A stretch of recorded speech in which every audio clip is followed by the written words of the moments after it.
আসসালামু আলাইকুম। আজ সকালে ঢাকা মাওয়া এক্সপ্রোতে দুর্ঘটনা, একজন নিহত, 15 জন আহত।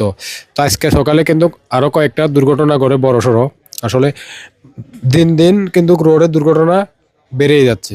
আসলে এটার কোনো মানে সমাধান কোনোভাবে মিলছে না। আসলে প্রশাসন বা সরকারি ঊর্ধ্বতম কর্মকর্তা বা যারা এই সমস্ত দায় দায়িত্বে আছেন এগুলো দেখার, তাদের কোনো মানে নজর আসতেছে না। তারা কোনোভাবে এটার এই নিতেছে না, পদক্ষেপ নিতেছে না।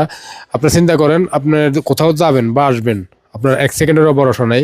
এখন কিন্তু প্রতিনিয়ত অ্যাক্সিডেন্ট হচ্ছে, অ্যাক্সিডেন্ট কিন্তু দিন দিন বেড়েই চলছে। যে যখন থেকে 4 লাইন করা হয়েছে, মানে রাস্তা আরও বাড়ানো হয়েছে, তখন থেকে কিন্তু দুর্ঘটনার সংখ্যাও বেড়ে যাচ্ছে এবং কি অহরহর মৃত্যু হইতেছে।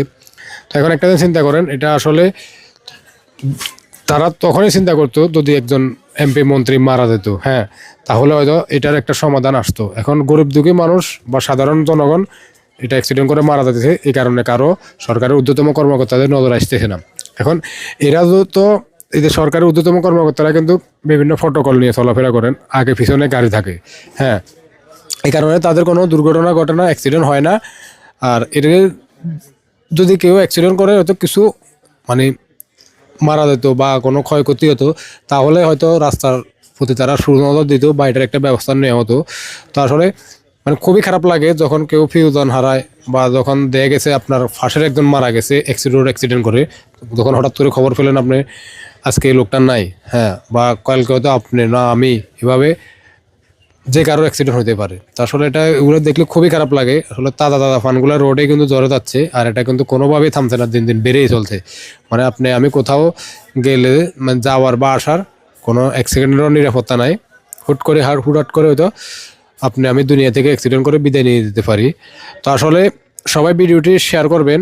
আর আমরা প্রশাসনের কাছে বা সরকারের ঊর্ধ্বতম কর্মকর্তার কাছে আমরা এই জিনিসটা মানে তাদের কাছে আমাদের চাওয়া, এই জিনিসটা আমরা তাদের কাছে বলতে চাই যে এটার একটা সুব্যবস্থা করা উচিত সাধারণ জনগণের জন্য।